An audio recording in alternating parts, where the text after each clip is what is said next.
Bon. J'ai beaucoup de plaisir et de joie de vous retrouver. C'est la deuxième fois. Et je suis contente de ne pas avoir fait la route à nouveau toute seule, mais je suis en compagnie de Gisande Renoir, qui est une collègue de travail à l'ETEC, que plusieurs d'entre vous connaissent, je découvre, voilà. Donc, et puis, puisque je parle juste de l'ETEC, je voudrais juste signaler que peut-être certainement, on vous l'a dit, vous l'a répété, mais cet été, donc qui va commencer bientôt, au mois de mai-juin, il y a 2 cours qui sont offerts. Et j'aurais parlé d'un cours spécialement, il y a 3 cours en réalité qui sont offerts. Il y a 2 cours qui sont offerts par le professeur Alain Lisus. C'est quelqu'un qui a été pendant un certain temps professeur en systématique, vice-doyen de la faculté de théologie de Vaux-sur-Seine en région parisienne. Et aussi, il va venir, donc il va se déplacer, il va venir pour enseigner un cours qui est l'Église, le baptême, la scène, le salut.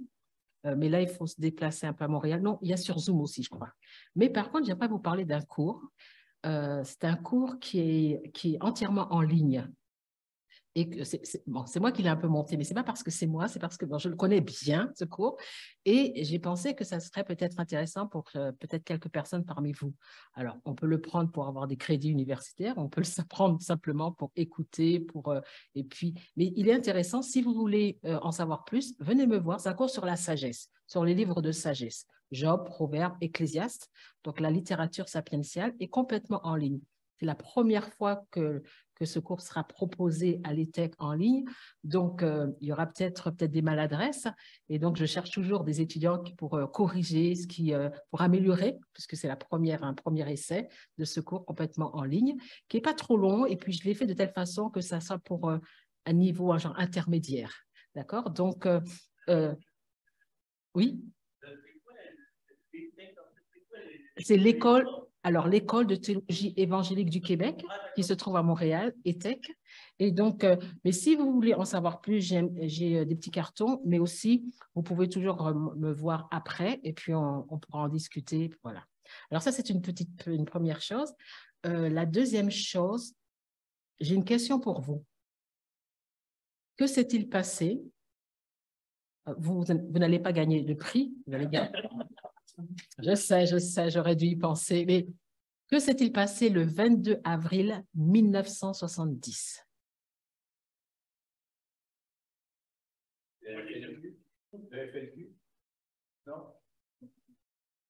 Alors, je vais vous donner un petit indice. Et tous les ans, ça se répète. Le jour de la Terre, la journée de la Terre. Et ça a commencé en 1970. On n'imagine pas, mais c'est quand même incroyable. Ça a commencé en 1970. Et puis, on pourrait peut-être se poser la question, est-ce que nous, en tant que chrétiens, par exemple, on pourrait se poser la question, est-ce que nous devons célébrer la Terre? Exactement, pourquoi pas? Donc, en fait, quand on va commencer par cette question, puis on va voir si au fur et à mesure, on aura une réponse.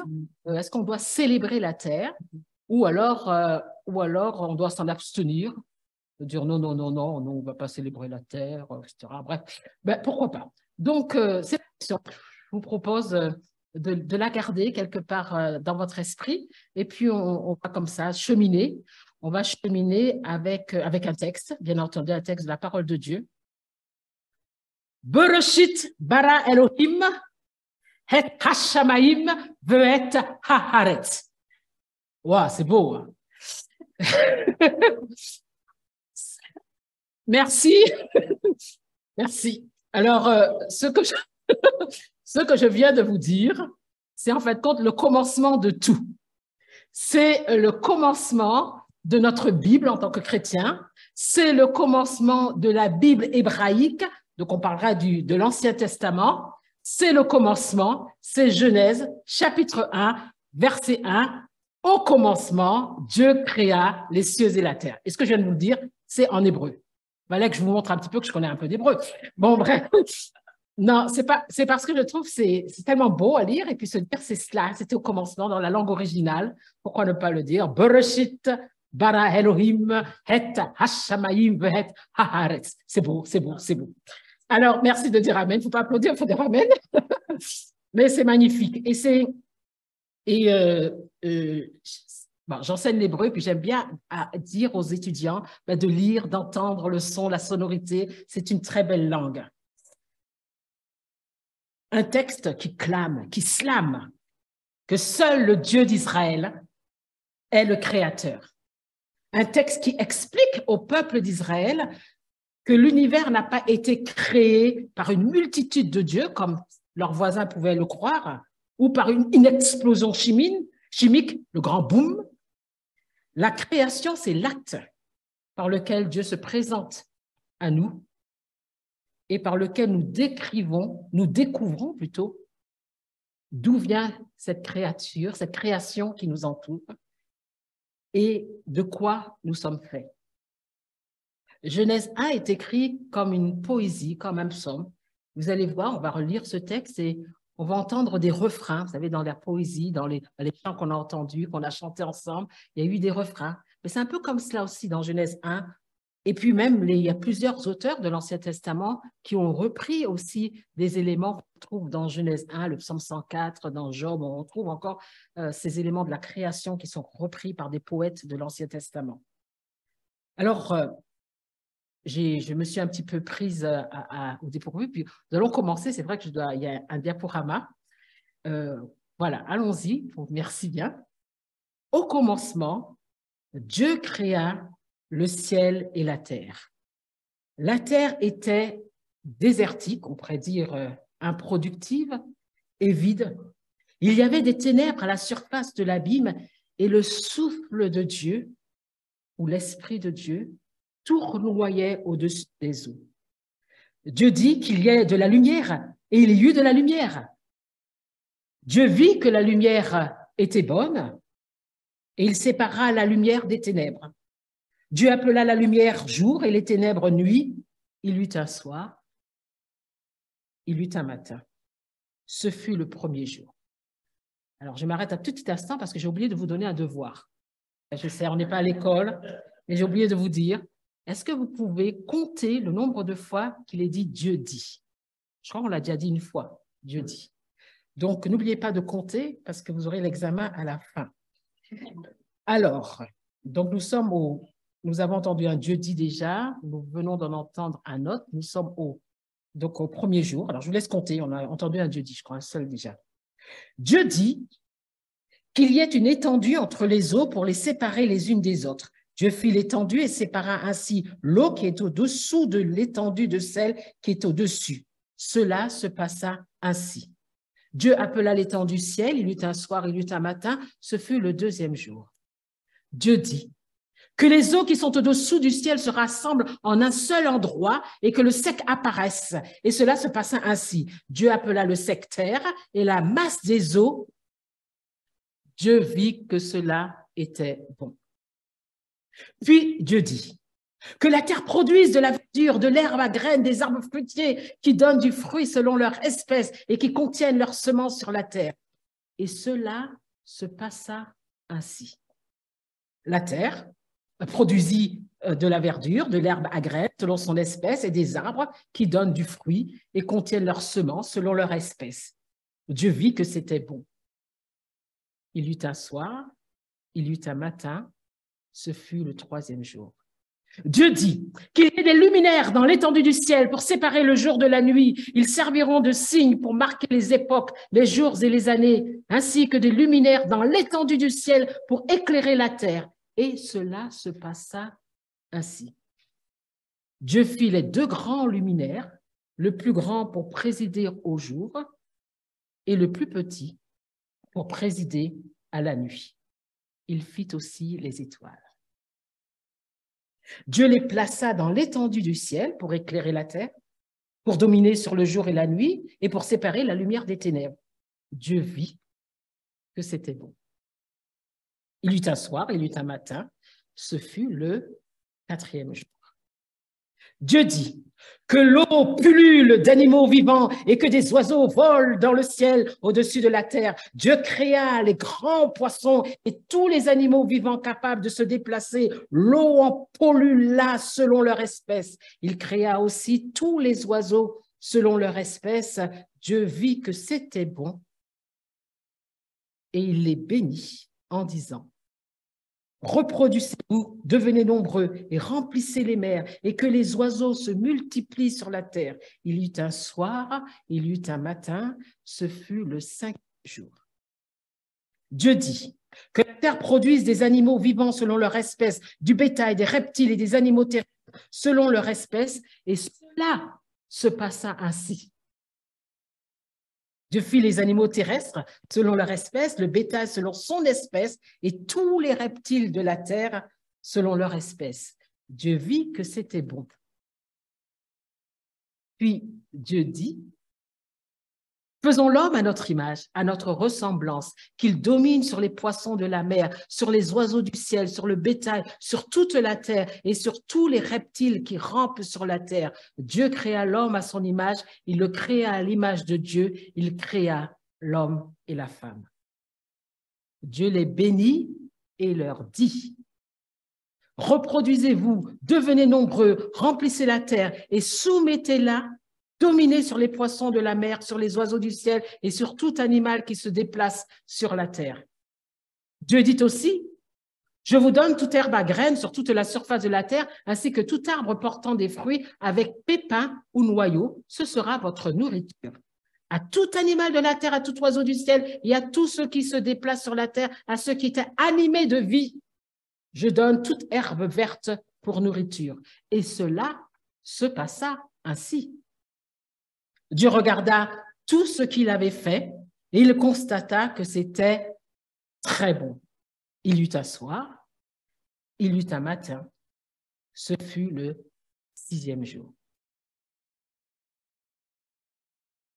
Combien de Dieu dit avons-nous trouvé? Alors, 9, 10, 10, 10, il y en a 10. C'était pas loin du tout. Pas loin du tout. Il y en a vraiment 10. Il y en a 10. Dieu dit. 10 fois, Dieu prend la parole. Une parole de création qui est amplifiée par des actions. Il sépare. Il sépare la lumière des ténèbres. Il fait de grands luminaires. Il place les éléments dans leurs espaces. Il fait l'homme. Et si l'apôtre Jean, rappelé dans l'évangile de Jean, au début de cet évangile, si l'apôtre Jean reprend ce thème de la parole, au commencement était la parole, et la parole était Dieu, et la parole était avec Dieu, elle était Dieu. S'il prend ce thème, ce n'est pas dans le sens du langage, mais c'est surtout pour nous diriger vers la parole créatrice, faite chair, le Fils de Dieu, le Christ. Au commencement était la parole était auprès de Dieu, la parole était Dieu. Elle était au commencement auprès de Dieu. Tout est venu à l'existence par elle et rien n'est venu à l'existence sans elle. Dans Colossiens chapitre 1, il nous est rappelé par l'apôtre Paul, tout a été créé par lui et pour lui. Et puis il y a un autre refrain dans le texte de Genèse 1. Il n'y a pas simplement Dieu dit, Dieu dit, Dieu dit, mais il y a aussi Dieu vit que cela était bon ou très bon. On ne peut pas faire mieux, parfait, dans sa réalisation, parfait dans son utilité, parfait pour rendre gloire au Créateur, parfait pour accomplir la volonté de Dieu, relié aux uns les autres. Ce tout forme quelque chose de très bon. Tout est orienté vers le bon, vers le beau, vers le bien, vers le shalom. L'harmonie parfaite pour refléter le Dieu parfait. Tout proclame la gloire de Dieu. Il y a encore un autre refrain. Il y eut un matin, il y eut un soir. Et ce fut le premier, le deuxième, le troisième, le quatrième, le cinquième, le 6e jour. Au commencement, Dieu créa les cieux et la terre. Comment tout a commencé exactement? Nous ne le saurons peut-être jamais. Ou tout au moins pas de notre vivant. Mais nous avons la parole de Dieu. Et avec cette parole qui se révèle à nous, tout commence. Au commencement, à un moment donné, Dieu dit. Et quelqu'un a écrit ceci. Quand tout est noir, quelqu'un parle. La lumière se fait. Quand il n'y a rien, quelqu'un dit les mots. Étoile, bison, arbre, érable. Et apparaissent une étoile, un bison, un arbre. Il y avait tout dans la parole de Dieu. Et à la question métaphysique, pourquoi y a-t-il quelque chose au lieu de rien? Eh bien, tout simplement parce que Dieu a décidé qu'il y aurait quelque chose. Mieux encore, Dieu a désiré qu'il y ait quelque chose plutôt que rien, la terre et la mer, le jour et la nuit, notre monde, le monde connu et familier et celui inconnu et lointain. Dieu a désiré qu'il y ait un homme, qu'il y ait une femme, pour briser la solitude de l'homme et qu'ensemble ils se jouissent de ce monde créé. Dieu a désiré qu'il y ait vous, qu'il y ait moi. Nous sommes des êtres créés. Et une théologienne, Lydia Yeager, dira « Ce savoir créature, c'est recevoir l'existence comme un don. » Nous avons été créés. L'existence de nous savoir là, présent, maintenant, c'est un don de Dieu. Un autre théologien, Mathieu Richel, dira « C'est ce savoir voulu par Dieu. » Ce savoir créature, c'est aussi reconnaître une finitude. Dieu a voulu que nous ayons des limites. Il nous a voulu des êtres limités. Alors, n'essayez pas d'être comme moi, des superwoman. On s'effondre un moment. N'essayez pas d'être des supermen. On s'effondre un moment. Nous avons des limites et nous devons les reconnaître. Nous sommes des êtres créés. Alors, nous allons reprendre le diaporama. Alors, excusez pour la police, il y a eu un petit souci de conversion à un moment. Alors, devant cette création dont nous faisons partie, je pense que nous pouvons célébrer cette création. Et notre peut-être aussi que de l'adoration vers le Créateur. Allons au-devant de lui avec des louanges, faisons retentir des chants en son honneur, car l'Éternel est un grand Dieu. Il est un grand roi au-dessus de tous les dieux. Il tient dans sa main les profondeurs de la terre et les sommets des montagnes sont à lui. La mer est à lui, c'est lui qui l'a faite, la terre aussi, ses mains l'ont formée. Venez, prosternons-nous et humilions-nous, plions le genou devant l'Éternel, notre Créateur, car il est notre Dieu et nous sommes le peuple dont il est le berger, le troupeau que sa main conduit. J'aimerais qu'on puisse se lever et qu'ensemble nous puissions lire un extrait du psaume 104 que vous voyez là, ici, s'afficher et qui nous dit, on le lit ensemble, « Mon âme, bénis l'Éternel. » Tu es infiniment grand. Tu es revêtu d'éclat et de magnificence. Que la gloire de l'Éternel subsiste à jamais. Que l'Éternel se réjouisse de tes œuvres. Que je chanterai l'Éternel tant que je vivrai. Je célébrerai mon Dieu tant que je existerai. Mon âme, bénis l'Éternel. Merci. Nous pouvons nous asseoir. C'est un peu ce que nous avons chanté ce matin aussi, de louer mon âme, bénis l'Éternel. Oh, mon âme, bénis l'Éternel. Seigneur, tout au long du printemps, tout au long de l'été qui s'en vient et de tous les autres étés à venir, et puis à toutes les saisons, quand viendra le jaune ocre de l'automne ou le lin blanc de l'hiver, et pendant le vert arc-en-ciel du printemps, Seigneur, apprends-nous à regarder autour de nous, en haut, en bas, plus bas que nous, pour voir tout le beau, tout le bon, tout le bien de ta création. Apprends-nous à écouter dans la ville ou à la campagne le ruissellement de la pluie, le grondement des cascades, le bruissement et glissement des feuilles, les gazouillis des oiseaux, les meuglements ou les sifflements des animaux. Ouvre nos yeux, nos oreilles, nos lèvres pour que nous goûtions toutes les merveilles de ta création et que nous les fassions goûter à ceux qui ne te reconnaissent pas comme leur créateur. Car oui, ta création est belle et nous voulons la célébrer. Car dans ta création, ta gloire se manifeste. Tiens-nous aussi éloignés des voies perverses, de ceux ou celles qui agissent en insensé ou de manière absurde, en changeant ta vérité en mensonge, et qui adorent et servent la créature au lieu du Créateur. Admirons la créature, adorons le Créateur. Alors ça, c'était ma première prédication. Vous avez droit à une deuxième prédication ce matin. En fait, en disant cela, je vous taquine un peu, mais ce qui va suivre est une autre lecture de lire, d'approcher, d'aborder le texte de Genèse chapitre 1. Là, nous nous sommes émerveillés. Nous avons été émerveillés de comment Dieu a créé les choses. Absolument, il dit, et puis ça se passe ainsi. On est émerveillés, on est dans le ravissement. Et puis moi, je vais vous proposer une nouvelle lecture, une autre lecture un peu plus en profondeur.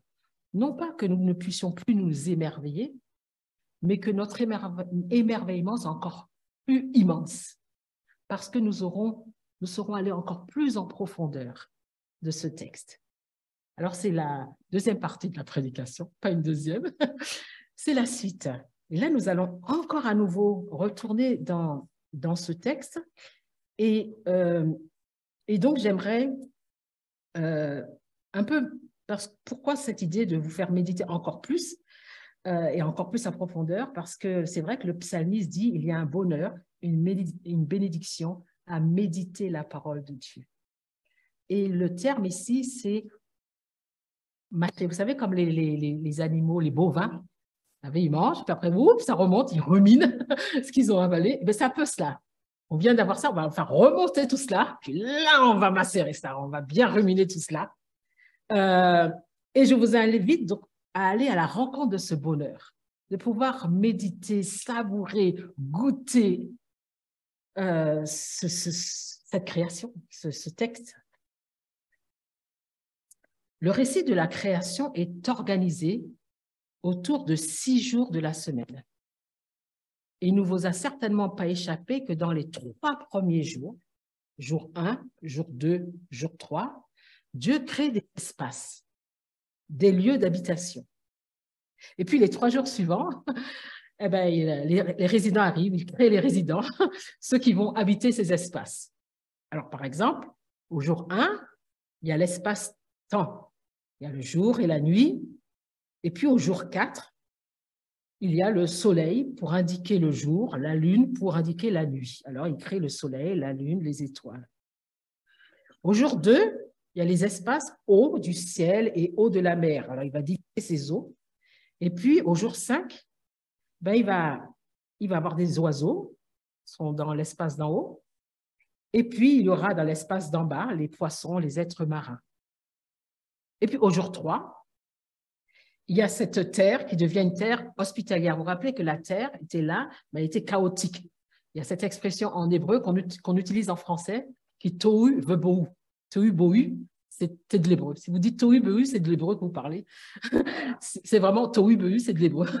Dans le texte, voilà. Alors, si vous dites tohu bohu, vous êtes en train de parler de l'hébreu. Et tohu bohu veut dire simplement chaotique. Voilà, et Dieu va mettre un ordre. Il va apporter un certain ordre et il va rendre cette terre hospitalière. Il y aura des terres, il y aura des végétaux et il va faire venir les résidents. Il va créer ces résidents, des bêtes, des animaux, toutes sortes, et puis l'être humain. Et le résultat de tout cela, c'est une foule vivante d'êtres marins dans les eaux, une foule volante d'oiseaux, de papillons, de coléoptères, de diptères, insectes dans le ciel, et la terre qui était désertique et enveloppée de ténèbres et couverte d'eau, c'est-à-dire inhospitalière, elle devient le cadre de vie des animaux et de l'être humain. parce que Dieu a fixé un temps et un lieu pour chaque chose. Et comme dit le psalmiste, des montagnes se sont élevées, des vallées se sont abaissées à la place que tu leur avais fixée.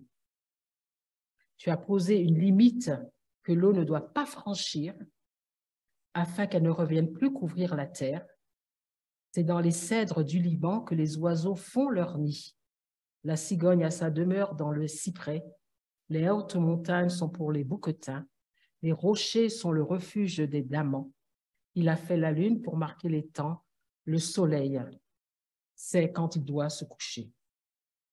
Les cieux et la terre, tels que Dieu les a créés, étaient un lieu, avant que le péché n'intervienne, où l'homme, comme les animaux, pouvait vivre en toute sécurité et qui produisait les ressources dont les animaux et l'homme avaient besoin pour se nourrir. Alors oui, à cette époque, tout est bon. Tout est bon au regard de Dieu, de celui qui crée, parce que chaque chose créée contribuera et contribue à la réalisation de son dessein. Offrir aux êtres vivants ce lieu unique et splendide, rempli de biens de Dieu. Je dis les biens de Dieu. La terre est remplie de tes biens. Faut-il le rappeler? Sur cette terre, nous bénéficions des bontés de Dieu. Il est le propriétaire et nous ne sommes que les locataires.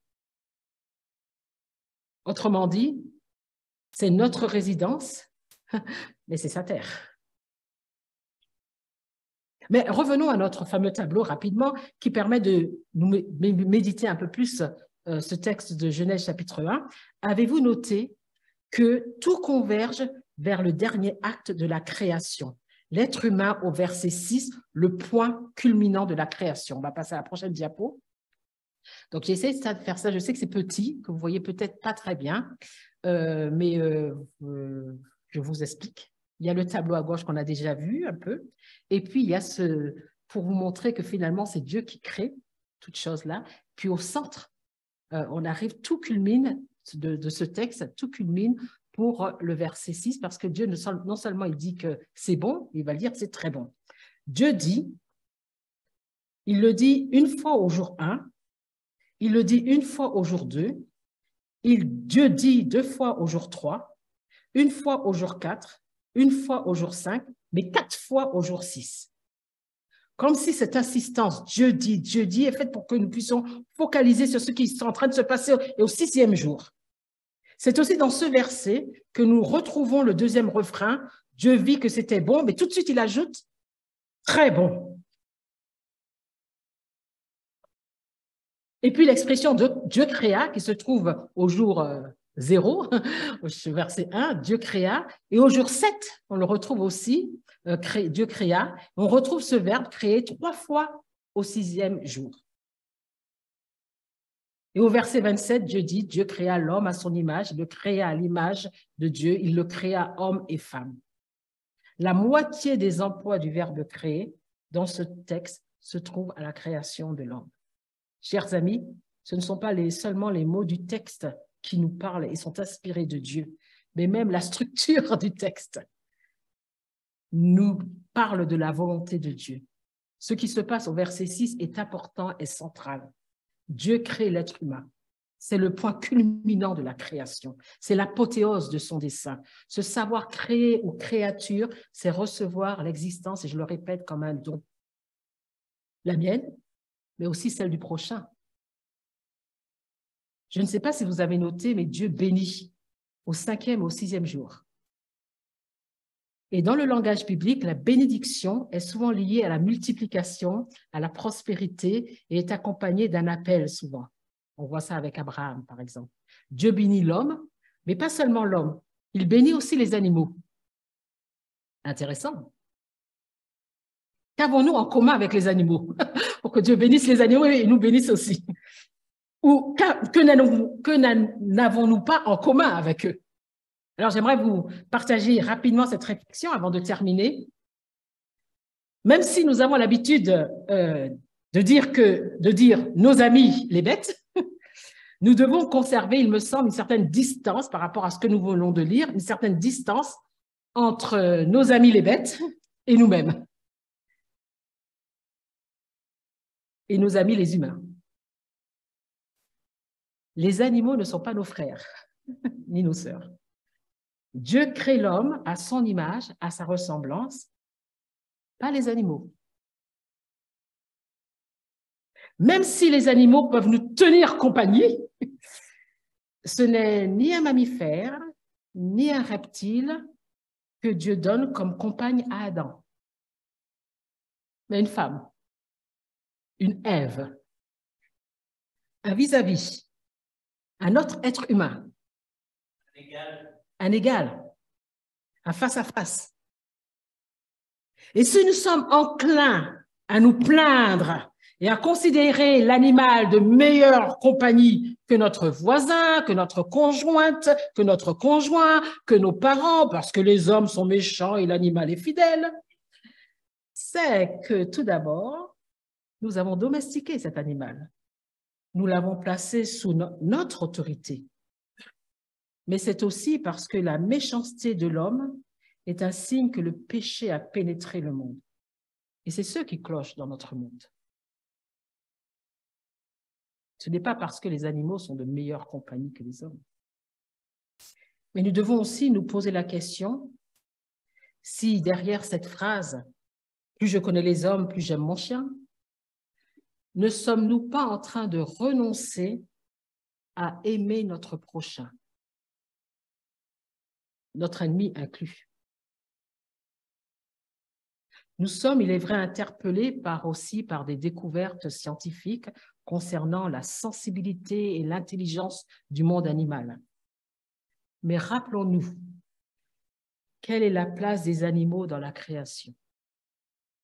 Gardons-nous de faire une idole, ce que Dieu n'a placé qu'au-dessus de nous, mais gardons-nous aussi de ne pas maltraiter ce que Dieu a placé au-dessous de nous, excusez-moi, mais gardons-nous aussi de ne pas maltraiter ce que Dieu a placé sous notre responsabilité.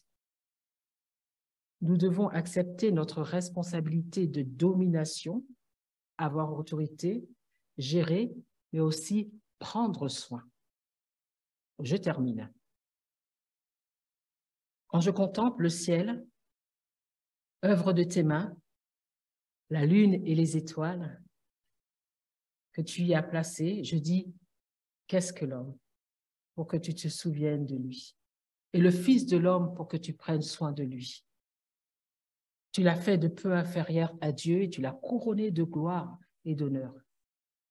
Tu lui as donné la domination sur ce que tes mains ont fait. Tu as tout mis sous ses pieds, les brebis comme les bœufs, et même les animaux sauvages, les oiseaux du ciel et les poissons de la mer, tout ce qui parcourt les sentiers des mers. Oui, Genèse, le chapitre 1, c'est un hymne au Créateur. C'est la symphonie du monde créé.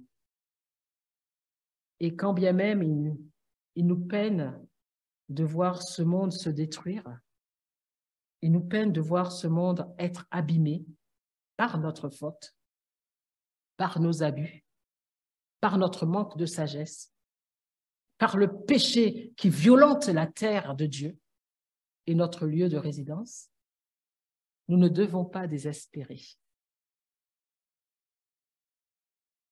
Tout en continuant à pratiquer la paix, la justice, l'harmonie, la beauté, gardons les yeux fixés sur notre destination finale, la nouvelle création.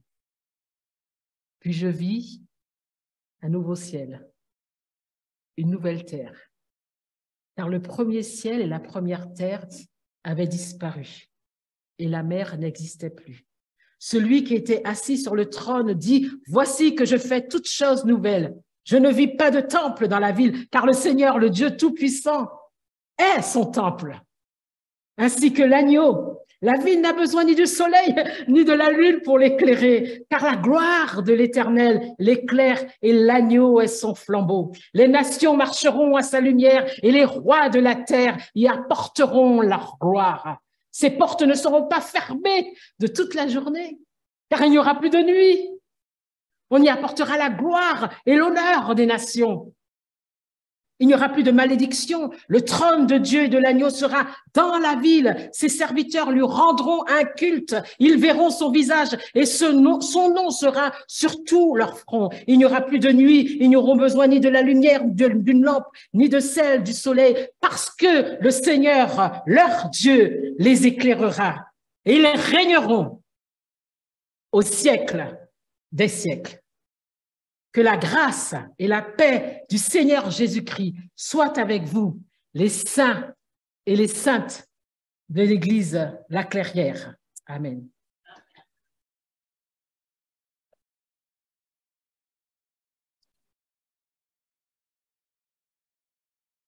J'avais un petit texte à vous lire. Je ne sais pas si j'ai le temps de le lire. Oui. Je l'avais mis à la fin, je me suis dit si j'ai le temps, mais j'ai déjà dépassé de 5 minutes. C'est la première page. 10 fois, Dieu prend la parole. Une fois, pour prononcer les mots lumière et nuit et créer un jour.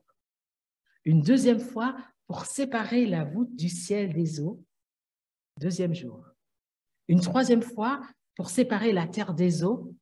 Une quatrième fois, pour faire pousser les plantes et les arbres. Troisième jour. Une cinquième fois, pour fabriquer les lumières du ciel. Quatrième jour. Une sixième fois, pour faire apparaître une foule vivante dans les eaux et une foule volante dans le ciel. Cinquième jour. Une septième fois, pour donner naissance à tout ce qui vit et respire sur la terre, bêtes sauvages, bestioles selon chaque espèce, et il les bénit. Une huitième fois, pour faire à Adam à son image, il créa l'homme et la femme. Une neuvième fois, pour dire à l'homme d'être fécond et de se multiplier, d'être à la fois un roi et un gardien pour le poisson, l'oiseau et pour toutes les bêtes de la terre. Une dixième fois, pour donner comme seule nourriture les végétaux à tous les vivants sur la terre. Sixième jour, douceur et repos. Septième jour. C'est un texte d'un journaliste français.